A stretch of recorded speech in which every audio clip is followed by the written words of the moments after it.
If you've ever thought to yourself, you know what, I'd love to paint a lighthouse, and a lighthouse at night would be perfect, then this is your opportunity. All right, we're painting on black again today, and this is a night scene. So if you ever wanted an excuse to paint on a dark color, or you're wondering if you're painting a night scene, what should you choose to paint on? I would recommend a dark background just because you're going to save yourself a lot of time. Now you see that I did something because that sky behind the lighthouse is kind of a gradation. So I wanted to get that kind of set in. There's color in that sky. Even though it's very dark, it's got that color. And I'm using a pencil to do my drawing because I want to get this accurate. I want to make sure that my kind of the scale of the lighthouse is good, and there's a couple little trees there. It's a very simple design. It's not that complicated, but before I commit with paint, I want to have the drawing in place so that I'm accurate with the paint. The paint will be a little bit more permanent. The drawing I can kind of change if I need to, but you see that I'm already making a couple little adjustments. I made that part of the top of the lighthouse a little bit bigger. And as we go, I'm going to just start working where the darks are. I'm not going to fill everything in, but I'm simply looking where are these darkest darks, because I'm using black with a bit of red mixed in for my darks. Again, I use black from time to time. Sometimes I'll mix my own black, but a lot of times for the sake of simplicity, I'll just add some color into my dark, into my black, to make it a little bit more colorful rather than the other way around, trying to mix a dark. The light here is really what this painting is all about. It's a very dark scene, but we've got this light. And to kind of try to show the light, as you can see it emanating from the lighthouse, I did a bit of dry brushing, and then I used my thumb to smudge that color a little bit. And like you need to know if you're painting on something that's dark, you're going to need to do more than one coat for the lights to really stand out and be the highlights that you want them to be. And I'm adding these stones in. I think that the stone of the lighthouse itself is really nice and beautiful. And because of the dark background and because we're trying to build kind of from the dark to the light, you'll see that I will continue to raise some of the values up a little bit. And you're going to see as I go up, I'm shaping the trees a little bit more. I'm going to shape the background or the lighthouse with this background, which is a mix actually of water, and it just kind of goes up into the foggy atmosphere of the sky. And it's very difficult to see where does the water stop and where does the sky start. It's almost impossible.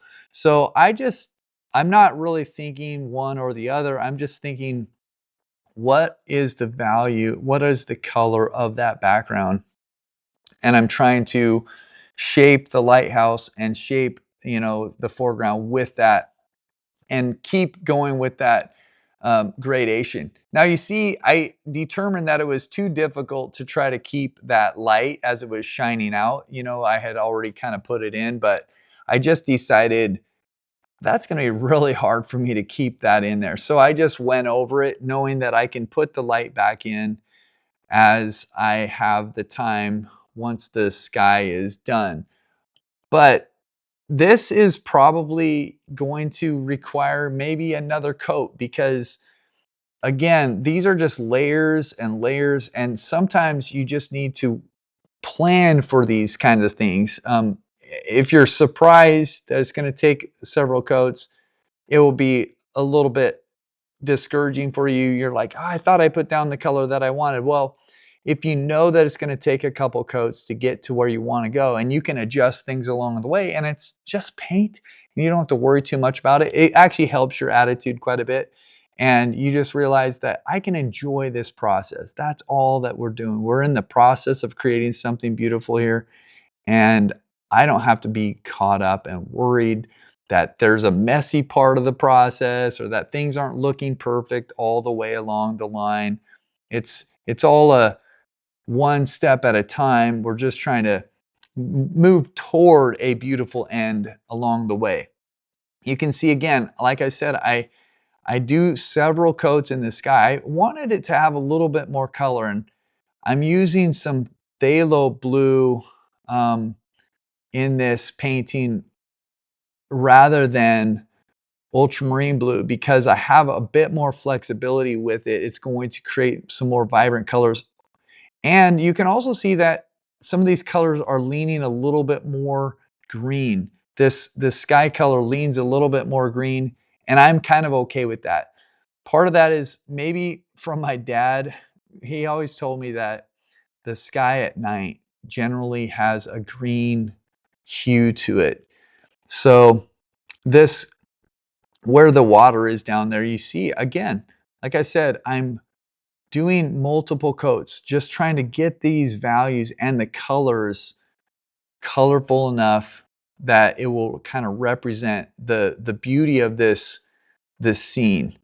And I'm also using a paper towel or a rag to make those edges really soft, the transitions really soft. You can use various tools to achieve the end that you want. And we're finally at a place where I can come back and work on the lights and the highlights.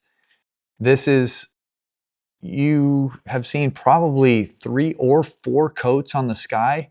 I'd already put this light in, and now I'm finally doing it for real because I had to cover it all up. But again, I'm just highlighting that because I want you to know that painting really is a process. And if you are okay with that, you're going to enjoy the process a lot more than if you are continually trying to get to the end result without, realizing that there's stages to this. And sometimes you take a step forward and you have to take a step back at the same time. Like to get the sky the way that I wanted, I had to cover up some of that light. But if I didn't get the sky, the light wouldn't really stand out as well as it does. So embrace the process in this. To me, though, I love a really moody, atmospheric scene like this. Anytime I can paint at night, sometimes actually outside at night, sometimes from a reference photo like this, I've really enjoyed the process, even though it's a little bit different. Most people, we're not taking pictures at night. We're not out as much in these kind of settings, but we all know that there is a certain magic to a scene like this, and there is something to it. It's all about creating the atmosphere. So we're almost done to the end of this, guys, and I want to remind you that this is part of Paint Across America. It's a 50-state tour that I did where you can join with me and go to every state virtually along the way and create a scene that is iconic and beautiful from that state. And 1 week at a time, we'll hit a different state. Go to paintacrossamerica.com if you're interested in joining me for the full version of this video and 50 other states. They're really fun. They're done in a short amount of time, and I'd love to have you along for the journey. So here we are, brightening up this light one last time. It's a simple painting, but I believe that it's quite gorgeous. I hope that you had a good time with me. Thank you for joining me, and I will see you next time.